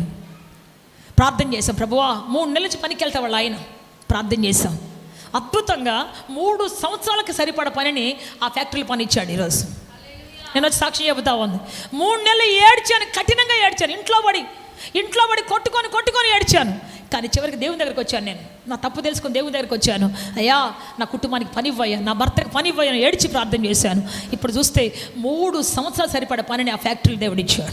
నువ్వు తగు వేసుకుంటే రాదు, కొట్లాడితే రాదు, కాళ్ళు పట్టుకో, దేవుని కాళ్ళు, దేవుని కాళ్ళ మీద నీ కన్నీళ్ళు పడని, నీ భారం పడని. అప్పుడు చూడు, చరిత్ర మారబోతూ ఉంది. దేవుడు అద్భుతం చేయబోతూ ఉన్నాడు, ఆశ్చర్యకరం చేయబోతూ ఉన్నాడు. చెప్పాలి గట్టిగా హల్లెలూయా, హల్లెలూయా. అందుకే చెబుతున్నా, రా, నీ మొదటి ప్రేమ యొద్దకు రా. నీ మొదటి ప్రేమను పోగొట్టుకున్నావు, మొదటి ఆసక్తిని పోగొట్టుకున్నావు. నేను మీకు సౌలు రాజుని గురించి పరిచయం చేస్తాను. ఒక 2 మాటలు చెప్తాను నేను. సౌలు మొట్టమొదటి దేవుని దగ్గరికి వచ్చినప్పుడు ఎలా ఉన్నాడు అంటే చూద్దాం. 1 సమూయేలు గ్రంథం 9వ అధ్యాయం 1వ వచనం చదువుదాం. 9వ అధ్యాయం. బోకోరోతు కుమారుడైన సెరెకు జననమైన అబీయేలు కుమారుడగు కీషు అను బెన్యామీనీయుడొకడుండెను. కీషు భాగ్యవంతుడగు ఒక బెన్యామీనీయుడు, అతనికి సౌలు అను ఒక కుమారుడు ఉండెను. ఇక్కడ ఒక సౌలు అనే ఒక కుమారుడు కనబడుతున్నాడు మనకు. సౌలు అనేటువంటి ఒక వ్యక్తి, అతను భుజాలు మొదలుకొని పై వరకు చాలా సౌందర్యం కలిగినటువంటి వాడు. సో ఆ టైంలో దేవుడు ఒక రాజు కొరకు ఎదురు చూస్తూ ఉన్నారు. ఆ ప్రజలు, మాకు ఒక మంచి రాజు ఉంటే బాగుండు, ఒక రాజు ఉంటే బాగుండు, మేము మాతో పాటు నడిచి యుద్ధం చేసేటువంటి రాజు అని దేవుడి దగ్గర వాళ్ళు అడుగుతున్నారు. అట్లాంటి టైంలో దేవుడు సౌలును చూశాడు. అతను ఎటువంటి వాడు అంటే చదవండి. అతడు బహు సౌందర్యము గల యవనుడు, ఇజ్రాయేల్లో అతని సాటి సుందరుడు ఒక్కడునూ లేడు.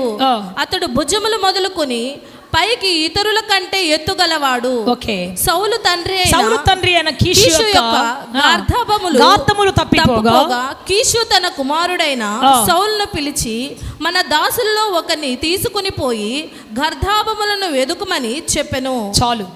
సో కీషు ఐశ్వర్యవంతుడు తన కుమారుడైన సౌలుకు చెప్తున్నాడు, అయ్యా మన గాడిదలు తప్పిపోయాయి, నువ్వు అర్జెంట్గా వెతుకాయా అంటే తన యొక్క పనివాడిని తీసుకొని పోయి ఎతకడం మొదలు పెట్టేశాడు. తండ్రి మాట చెప్పిన వెంటనే, నేనా గాడిదలో ఎతికేది? నా అందం ఏంటి, నా స్టైల్ ఏంటి, ఇజ్రాయెల్లో నాకున్నటువంటి ఫేమస్ ఏంటి, నేను గాడిదలను కలపోవటమా? నెవర్ అనొచ్చు. భాగ్యవంతుడి కొడుకు కదా, భాగ్యవంతుడి కొడుకు చెప్పొచ్చు, నేనేంటి డాడీ పోయేది, పని వాళ్ళు పంపించేసి వాళ్ళు ఎదుగుతారు, పోలేను నేను, నా అందం ఏమైపోవాలి, ఎండకు తిరిగితే రాళ్ళల్లో రప్పలు తిరిగితే నా కాళ్ళు ఏమైపోవాలి, నో అని చెప్పొచ్చు. కానీ చెప్పలేదు. ఏం చేశాడు చెప్పండి? చక్కగా ఎత్తుక్కొని వెళ్ళాడు. తండ్రి మాటను బట్టి అంత ఐశ్వర్యంగా అందమైనటువంటి వాడైనటువంటి ఆయన అడవుల్లో పడి తండ్రి చెప్పిన మాట ప్రకారం గాడిదలు వెతకడానికి పోయాడు. ఆ తర్వాత వచ్చేసేసి కింద చదువు ఒక మంచి మాట చూపిస్తాను చూడండి. 5వ వచనం చదువుదామా? అయితే వారు సూపు దేశమునకు వచ్చినప్పుడు మనము తిరిగి వెళ్ళుదము రమ్ము, గర్ధాభముల కొరకు చింతించక నా తండ్రి మన కొరకు విచారపడుదురేమో. వాడు ఇదిగో ఈ పట్టణములో దైవజనుడు ఒకడు ఉండన్నాడు. చూడండి, వెళ్ళిపోదాం అనుకుంటా ఉన్నారు. ఆ టైంలో ఆయన అన్నాడు, లేదయ్యా అతను బహుగనుడు, అతని దగ్గరికి వెళదాం అని చెప్పేసేసి తన పనివాడు అన్నాడు. చెప్పండి, ఎవరు చెప్పారు? చెప్పాలి, ఎవరు చెప్పారు? ఒక ఘనుడు ఉన్నాడు, దైవజనుడు, అతని దగ్గరికి వెళ్దాం రా అన్నాడు. నిజానికి యవనస్తులు ఏమనాలి? ఏంట్రా ప్రార్థన పోయి ఇట్లాంటి వాటికి ప్రార్థన అవసరం లేదు, మా నాయన పిలుస్తున్నాడు పదండి, వాళ్ళే వెతుక్కుంటారులే అనొచ్చు. కానీ తన సహోదరుడు చెప్పిన మాటను విన్నాడు. ఆమెన్. తండ్రి చెప్పిన మాట విన్నాడు. ఇప్పుడు సహోదరుడు తన యొక్క పనివాడు చెప్పిన మాట వింటున్నాడు. నువ్వు ఆఫ్టర్ ఆల్ పనివాడివి, నీ మాట అనేది ఏంటో అనలేదు. పనివాడు చెప్పిన మాట కూడా విన్నాడు. విని దైవజనుడి దగ్గరికి వెళ్ళాడు. హల్లెలూయా. వెళుతూ ఉన్నాడు. చెప్పండి, అక్కడికి వచ్చిన తర్వాత ఏం తీసుకొని పోదాం దైవజనుడి దగ్గరికి అంటే అతను కొన్ని మనసు ఏంటి తెలుసా? దైవజనుడి దగ్గరికి వెళితే ఏదైనా మనం ఇవ్వాలి. ఆమేన్. ఇచ్చే మనస్సు, ఇచ్చే హృదయం ఆ దైవజనుడి పరిచయం లేదు, ఆయన ఇవ్వమని అడగలేదు. కానీ ఈయనంటున్నాడు, మనం ఏం తీసుకొని పోయిద్దాం దైవజనుడికి, దేవుని సన్నిధిలో ఉన్నటువంటి అతనికి. మొట్టమొదటి ఆయన చెప్పడానికి ముందు మనం ఏదైనా ఇవ్వాలి. Praise the Lord. ఈ విషయాన్ని గుర్తుపెట్టుకోవాలి. ఇచ్చే వ్యక్తి ఎప్పుడూ సమృద్ధిగానే ఉంటాడు. సముద్రం ఎప్పుడు ఇస్తూనే ఉంటుంది, సముద్రం ఎప్పుడు పొంగుతూనే ఉంటుంది. ఆమేన్. గాలి ఎప్పుడు వీస్తూనే ఉంటుంది, దానికి ఎంతవరకు స్టాపింగే లేదు. సూర్యుడు ఎప్పుడు వెలుతురిస్తూనే ఉంటాడు, అది ఎప్పుడు మసకబారిపోలేదు. హల్లెలూయా. చెట్లు ఎప్పుడు ఫలిస్తూనే ఉంటాయి, అవి ఇస్తూనే ఉంటాయి. ఎన్ని సంవత్సరాలైనా ఇస్తూనే ఉంటాయి, చచ్చిపోయి కింద పడేదాకా. ఇచ్చే వ్యక్తికి ఏ నాటికి తక్కువ ఉండదు. ఎస్పెషల్లీ దేవునికి ఇచ్చే వారికి ఎప్పుడు తక్కువ ఉండదు. చెప్పాలి గట్టిగా. హల్లెలూయా. దేవునికి ఇచ్చేవారికి ఏది కొదువై ఉండదు. మనం అన్నిటికీ ఇస్తాం, ఆసుపత్రికి ఇస్తాం, అక్కడ అక్కడ. దేవుని దగ్గరికి వచ్చేసరికి ఇవ్వాలంటే అమ్మో ఆలోచిస్తాం చాలాసార్లు. వద్దు ప్రియ దేవుని బిడ్డ, ఈ దైవజనుడి దగ్గరికి ఏమి తీసుకొని పోవాలని చెప్పేసి తీసుకొని వెళ్ళి దైవజనునికి ఇచ్చేసి ప్రార్థన చేసుకున్నాడు. అతను వెళ్ళగానే దేవుడు అంటున్నాడు, మాట్లాడుతున్నాడు, ఇదిగో నేను చెప్పినటువంటి రాజు ఇతడే, ఇతనితో మాట్లాడు అని చెప్పేసి దేవుని యొక్క స్వరం వినబడతా ఉంది. చెప్పాలి గట్టిగా హల్లెలూయా. వారు తర్వాత 19 వచ్చి చదవండి 9, 19. సౌలు నీ మాట మంచిది, వెళుదాం రమ్మనగా వారు దైవజనుడకు ఊరికి పోయిరి. ఊరికెక్కిపోవచ్చుండగా నీళ్లు చేదుకొనుటకై వచ్చిన కన్యకలు తమకు కనబడినప్పుడు, జాగ్రత్తగా వినాలి, సౌలు నీ మాట మంచిది, వెళ్ళుదాం రమ్మనగా వారు దైవజనుడు ఊరికి పోయిరి. ఊరికి ఎక్కిపోవచ్చుండగా నీళ్లు చేదుకొనుటకై వచ్చిన కన్యకలు కనబడినప్పుడు.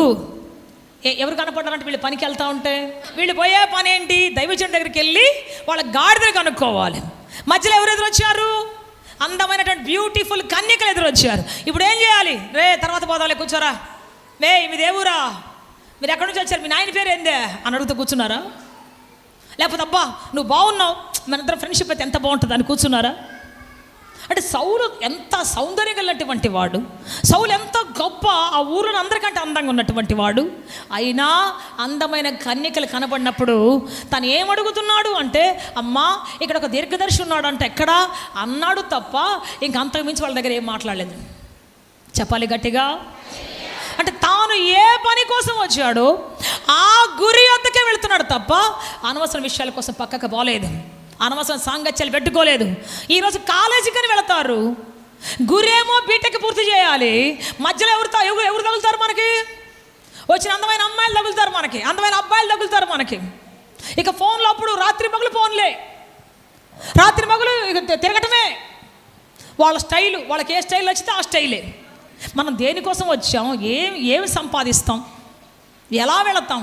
ఆ గురి గమ్యం లేకుండా తిరిగి కొట్టుకొని చివరికి ఎక్కడ పని చేస్తా తెలుసా? ఫ్యాన్సీ షాపులో పని చేస్తారు, బార్ షాపులో పని చేస్తారు, బ్యాందీ షాపులో పని చేస్తారు. ఇట్లాంటి వాళ్ళకి అక్కడే ఉద్యోగాలు దొరుకుతాయి, పనికిరాని ఉద్యోగాలు వీళ్ళకే దొరుకుతాయి. అందుకే చెబుతాను, ఈ రోజున దేవుడు నిన్ను పిలిచింది గొప్ప వాటి కోసం తప్ప అన్యాయమైన వాటి కోసం కాదు, అక్రమమైన వాటి కోసం కాదు. కొంతమంది పనికి వెళ్తారు, అంతే, పనికి వెళ్తారు, పని వదిలి పెడతారు, ఇక మిగతా అన్ని మొదలు పెడతారు. కానీ సౌలు మాత్రం ఏం చేశాడంటే పనికి వెళ్ళాడు, పని కోసం మాత్రమే ఫోకస్ చేశాడు. ఎంత అందమైన వాళ్ళు వచ్చినా ఎవరు వచ్చినా తను అడగాల్సిన అడిగాడు, వెళ్ళాల్సిన దారిలో వెళ్ళిపోతూ ఉన్నాడు.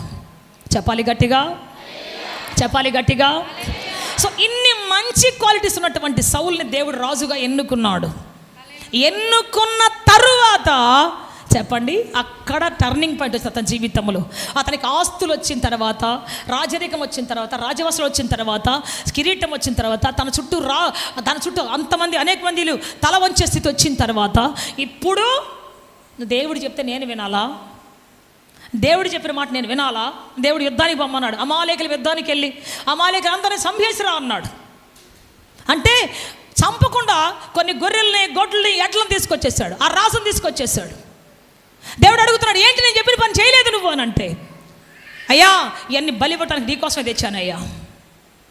సో ప్రియ దేవుని బిడ్డ, దేవుడి మాట వినకుండా ఆ తర్వాత ప్రవక్తలందరిని చంపేశాడు, తనకు అడ్డం వచ్చిన ప్రవక్తలందరిని చంపేశాడు, పాస్టర్లందరిని చంపేశాడు. తర్వాత తను దెయ్యం పట్టినటువంటి వాడిగా మారిపోయి తన జీవితం నాశనం చేసుకున్నాడు. మొదటి ప్రేమ, మొదటి యొక్క ఆసక్తి, మొదటికి ఉన్నటువంటి అతనికి ఉన్నటువంటి దేవుని పట్ల భయభక్తులు మొత్తం వెళ్ళిపోయాయి. మొత్తం వెళ్ళిపోయి జీవితం అంతా చీకటి అయిపోయింది. మారు మనసు పొందకుండా చనిపోయాడు అతడు. విశేషమైన ఆ శోచనీయమైన విషయం ఏంటంటే, మారు మనసు పొందలేదు. చాలామంది బైబిల్లో మారు మనసు పొంది చివరికి అట్టొక్కడ పోయారు.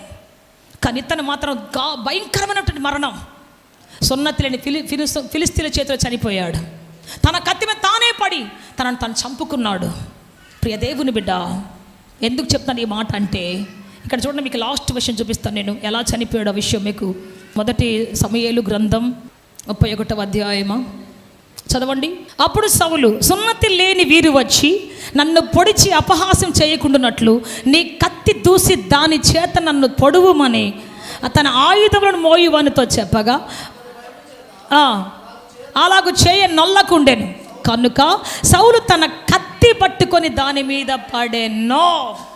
ఇంత అభిషక్తుడు, దేవుడు స్వయంగా అభిషేకం చేయమని చెప్పి మరి శామ్యుయేలు చేత, పెద్ద ప్రవక్త చేత అభిషేకించబడినటువంటి ఈ వ్యక్తి తన కత్తి మీద తనే పడి చచ్చిపోయాడు. చివరికి తన సావును తనే కోరుకున్నాడు, సూసైడ్ చేసుకున్నాడు. అందుకే చెబుతాను ప్రియ దేవుని బిడ్డ, దేవుని మార్గం తప్పిపోతే, మనకు డబ్బులు వచ్చిన తర్వాత, మనకు అధికారం వచ్చిన తర్వాత, మనకు మరి దేవుడు ఆశీర్వాదం వచ్చిన తర్వాత దేవుడి పక్కన పెట్టి మనం లోపల మనకి ఇష్టం వచ్చిన పడితే ఎంజాయ్ చేసుకుంటూ వెళ్ళిపోతే, మన డ్యూటీతో ఎంజాయ్ చేసుకుంటూ వెళ్ళిపోతే అక్కడే కాసుకుంటే ఒక పెద్ద దెయ్యం, అక్కడే కాసుకున్నట్టు ఒక పెద్ద సమస్య, కాసుకొని కూర్చున్నట్టు ఒక పెద్ద సమస్య. అందుకే చెప్తాను, ప్రతి నిమిషం దేవుడు నీతో ఉండాలి, దేవుని కృప నీతో ఉండాలి. ఎంత పెద్ద హోదాలో ఉన్నా సరే, ఎంత ఉన్నత స్థితిలో ఉన్నా సరే, ఈ యోసేపుకి ఎంత పెద్ద హోదా ఇచ్చినా సరే, అతను ఎక్కడున్నాడంట? నీటి ఊట యొద్ద ఉన్నాడు. చెప్పాలి గట్టిగా హల్లెలూయా, హల్లెలూయా. ఫరో దగ్గర లేడు, రథముల దగ్గర లేడు, గుర్రముల దగ్గర లేడు. ఎక్కడున్నాడు? కేరా పట్రస్ ఎక్కడ? అవన్నీ తిరుగుతున్నప్పటికీ ఎక్కడున్నాడు ఆయన? తన ఆలోచన ఎక్కడ? తన యొక్క తన యొక్క హృదయం ఎక్కడ అంటే ఆ నీటి ఊటైన దేవుడి దగ్గరే ఉన్నాడు. అందుకే 80 సంవత్సరాలు యోసేపుని ఎవరు కదిలించలేకపోయారు. నిండు వృద్ధాప్య కాలం వరకు 110 సంవత్సరాల వరకు అతను 80 సంవత్సరాల పరిపాలన చేయటం మొదలుపెట్టేశాడు. హల్లెలూయా, హల్లెలూయా. ఎంత పెద్ద ఖ్యాతి, ఎంత పెద్ద ఘనత, ఎంత పెద్ద ఆశీర్వాదం, ఎంత పెద్ద త్యాగం, ఎంత పెద్ద ఆశీర్వాదం దేవుడు అతనికి ఇచ్చాడు. ఈరోజు అటువంటి ఆశీర్వాదం మనకి వాళ్ళ దేవుడు ఆశిస్తూ ఉన్నాడు. What is your first love? నీ మొదటి ప్రేమ ఏంటి? ఎక్కడ వదిలేసావు దేవుడిని? ఎక్కడ వదిలేసావు? వెనక్కి రా, తిరిగి మరలా పట్టుకో, పశ్చాత్తాపడు, తిరిగి మరలా దేవుని వద్దకు రా. ప్రభువా నాకు ఇదంతా కాదు తండ్రి, ఈ ఉద్యోగాలు, వ్యాపారాలు, ఈ పనులు, బాటలు, నో, నువ్వు నాకు కావాలి ప్రభువా, నువ్వు నాతో ఉండాలి, నేను నీతో ఉండాలి ప్రభువా. ఈ 2026 సంవత్సరంలో నేను తిరిగి వస్తున్నాను ప్రభువా. నా కుటుంబం అంతా చక్కబడాలి, నా కుటుంబం అంతా నీ కొరకు నీ సన్నిధిలో అంటూ కట్టబడాలి. నీటి కాలువల యొద్ద ఓరన నాటబడిన చెట్టు వలె నేను, నా పిల్లలు, నేను, నా కుటుంబం ఉండాలి తండ్రి. ఈ దౌర్భాగ్యమైన పరిస్థితులు వద్దు నాకు, మనుషులు వద్దు నాకు, నన్ను చెరిపేవాళ్ళు ఎవరు నాకు వద్దు. నేను నీ వద్దుంటాను ప్రభువా, నన్ను తిరిగి లేపవా తండ్రి, నన్ను తిరిగి లేపవా తండ్రి. ఒక చిన్న ప్రార్థన చేసుకుంటామా? ఎఫెసీ సంఘాన్ని దేవుడు చెప్తూ ఉన్నాడు, నీకు అన్నీ ఉన్నాయి, నువ్వెంతో గొప్ప పనులు చేసావు, కానీ ఈ రోజున నీ మొదటి ప్రేమను కోల్పోయావు. You lost your first love, come back. ఏ స్థితిలోంచి పడ్డావో, ఏ ఆత్మీయతలోంచి కింద పడ్డావో, తిరిగి రా, తిరిగి రమ్మని దేవుడు చెప్తూ ఉన్నాడు. తిరిగి మరలా వద్దామా? దేవుడు మనల్ని నడిపించబోతూ ఉన్నాడు. నువ్వెన్నడు ముందెన్నడు చూడనటువంటి ఆశీర్వాదపు తలుపులు తెరవబోతూ ఉన్నాడు. ముందెన్నడు ఊహించినటువంటి కార్యాలు ప్రభుని పట్ల చేయబోతూ ఉన్నాడు. గొప్ప కార్యాలను చేయబోతూ ఉన్నాడు. సిద్ధపడదామా? మన జీవితంలో అందరం ఒకసారి లేచి నిలబడదాం. థ్యాంక్ యూ జీసస్, హల్లెలూయా. అందరు నోరు తెచ్చేసాయా మీకు స్తోత్రం అని చెబుదాం. ఉండవలసిన చోట ఉండకుండా నీ చిత్తము లేని పరిస్థితుల మధ్యలో వెళ్ళిపోయాను తండ్రి, నీ ఉద్దేశం కాని పరిస్థితుల మధ్యలో వెళ్ళిపోయాను తండ్రి, నన్ను క్షమించవా తండ్రి. ఈ కష్టాలు నాకొద్దు ప్రభు, నేను భరించలేను. ఈ శ్రమలు నాకొద్దు, నేను తట్టుకోలేను ప్రభువా. నన్ను నీ కృపలో నిలబెట్టవా తండ్రి, నీ దయలో నన్ను కట్టి స్థాపించవా తండ్రి, నీ ఆత్మలో నడిపించవా ప్రభువా, నీ సమాధానంతో నింపు ప్రభువా. చెబుదాం, ఈ యొక్క సమస్యలు వద్దు నాయన, నాకు కోరి కోరి నా బ్రతుకుని శ్రమల్లో పెట్టుకున్నానయ్యా. అయ్యా, నా ఇష్టానుసారం ప్రవర్తించి నా బ్రతుకుని శాపాల్లోకి తెచ్చుకున్నానయ్యా. నా కుటుంబాన్ని చూస్తే గుండె పగిలిపోతుందయ్యా. ఇప్పుడు నా పిల్లలను చూస్తే గుండె పగిలిపోతుందయ్యా. నేనైతే కట్టలేనయ్యా. నా బ్రతుకుని తిరిగి కట్టు తండ్రి. నీ వద్దకు మరలా వస్తున్నాను నాయన. నేను నా మొదటి ప్రేమలోకి వస్తున్నానయ్యా. నేను నా మొదటి ప్రేమలోకి నేను బయలుదేరుతున్నాను తండ్రి. అయ్యా, తప్పిపోయిన కుమారుడు తన మొదటి ప్రేమలోకి వచ్చాడు, తన మొదటి స్థానానికి వచ్చాడు, తన మొదటి స్థితిలోకి వచ్చాడు. తిరిగి తిరిగి తిరిగి నేను కూడా అలాగే వస్తున్నాను తండ్రి. చెబుదాం అందరం కూడా, నా హృదయంలోకి రా తండ్రి, నా బ్రతుకులోనికి రా తండ్రి, నా జీవితంలోనికి రండి యేసయ్యా. అడుగు, ప్రభు అద్భుతం చేయబోతూ ఉన్నాడు. ఒప్పుకొని దేవుడి దగ్గర విడిచిపెట్టి వెళ్ళు. తిరిగి రా, యేసు వద్దకు రా, యేసయ్య సముఖానికి రా, ఆయన కృపలోనికి రా. ఏ స్థితిలో పడిపోయి ఉన్నావు, ఎక్కడ చిక్కుకొని పోయి ఉన్నావు, ఎక్కడ నీ బ్రతుకును అన్యాయపు ఊటల్లో నెట్టుకున్నావు, రా, తిరిగి రా, తిరిగి రా. యేసయ్యా, నన్ను క్షమించు తండ్రి. ఈ మొదటి వారమున తండ్రి నాతో మాట్లాడిన ప్రతి మాటను బట్టి, ఈ మొదటి వారమున తండ్రి నా జీవితంలో మీరు చేసిన మేలును బట్టి తండ్రి మీకు స్తుతి స్తోత్రాలు చెల్లిస్తున్నాను తండ్రి. చెప్పాలి, యోసేపు నీటి ఊట యొద్ద ఉన్నాడు. అందుకే ఎన్ని కష్టాలు వచ్చినా అతను ఫలిస్తూనే ఉన్నాడు, అతడు ఆస్వాదించబడుతూనే ఉన్నాడు. నన్ను అలా చేయవా తండ్రి, నిన్ను విడిచిపెట్టి ఎక్కడికి వెళ్ళి నేను బతకలేను తండ్రి. మిమ్మల్ని విడిచి వెళితే నేను జీవించలేను తండ్రి. నా ప్రయాస వ్యర్థమే, నా బ్రతుకు వ్యర్థమే. నన్ను క్షమించు తండ్రి. నా జీవితాన్ని మన్నించు తండ్రి. నా జీవితాన్ని మన్నించు తండ్రి. యేసయ్యా, హల్లెలూయా. చెబుదామా? అందరం చెబుదామా? యేసయ్యా, యేసయ్యా, అందరం చెబుదాం. ఏక మనసుతో చెబుదాం. నా బ్రతుకులోకి రండి తండ్రి. నా హృదయం నిండా మీరుండండి ప్రభువా. అయ్యా, మనుషుల మాటలు నమ్మి తప్పిపోయాను అయ్యా. నా స్వయం కృత అపరాధముల తప్పిపోయాను తండ్రి. నా జీవితాన్ని తప్పిపోయేటట్టుగా చేసుకున్నాను ప్రభువా. కష్టాల మధ్యలో అడుగులు వేస్తున్నానయ్యా. ముండ్ల తుప్పల మధ్యలో పాదాలు చీల్చే కరుకు రాళ్ళ మధ్యలో నడుస్తున్నానయ్యా. నన్ను విడిపించయ్యా. అయ్యా, నన్ను తిరిగి తీసుకురా తండ్రి. నిన్ను వెతుక్కుంటూ నేను వస్తున్నాను ప్రభువా. యేసయ్యా, ఈ దరిద్రమిక నాకు వద్దయ్యా. ఈ శాపమిక నాకు వద్దయ్యా. ఈ బలహీనత నాకు వద్దు. ఇంకా నేను నీ కోసం బ్రతకాలి తండ్రి. మీ కోసం జీవించాలి తండ్రి. మీలోనే వర్ధిల్లాలి ప్రభువా. Thank you Jesus. Hallelujah, hallelujah. వస్తున్నాను ప్రభువా. ఏ స్థితిలోంచి పడ్డానో తండ్రి, ఆ ప్రార్థనా స్థితిలోకి వస్తున్నానయ్యా. ఆ నమ్మక పరిస్థితిలోకి నేను వస్తున్నాను ప్రభువా. నన్ను నిలబెట్టు తండ్రి. నన్ను బ్రతికించు తండ్రి నీ కోసమే. యేసయ్యా, యేసయ్యా, యేసయ్యా. చెప్పాలి, చెప్పాలి, గట్టిగా చెప్పాలి. నోరు తెచ్చు. గ్లోరీ, హల్లెలూయా, హల్లెలూయా, హల్లెలూయా. యేసు రాజా, యేసు రాజా, పరిశుద్ధాత్మ దేవా, యేసు రాజా.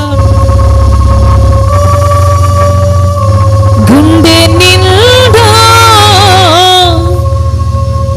యేసు ఉంటే కన్నీరే ముచ్చాలు.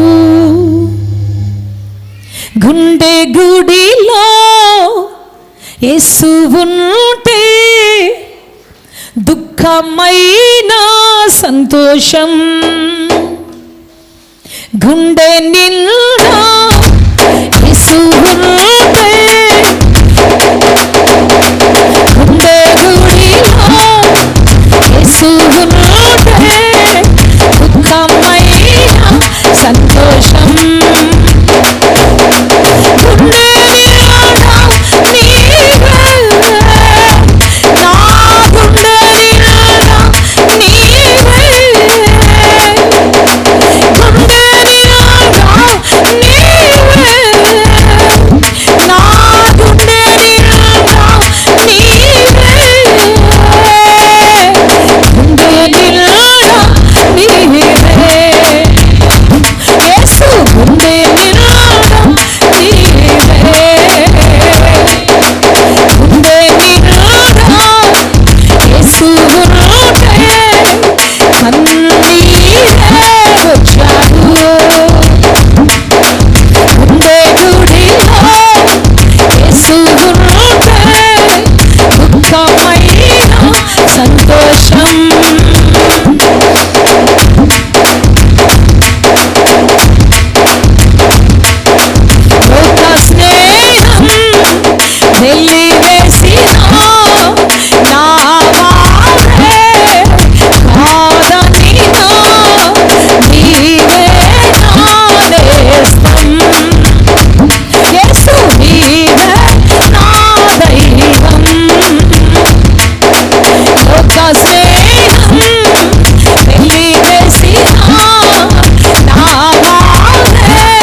జీవించాలని ఆశిస్తున్నారా? యేసయ్యను గూర్చి మరింత లోతుగా తెలుసుకోవాలని అన్వేషిస్తున్నారా? శ్రమల, వేదనల, గొడ్రాలితనమా, నిరుద్యోగమా, ఓటమియా, సమస్య ఏదైనా జవాబు మాత్రం యేసులోనే. మీ సమస్యల కొరకు ప్రార్థించుటకు మా ప్రేయర్ టవర్ ద్వారములు ఎల్లవేళలా తెరవబడే ఉంటాయి.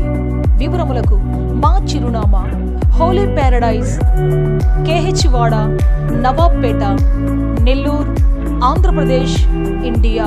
మా ఫోన్ నంబర్లు 9247807631 మరియు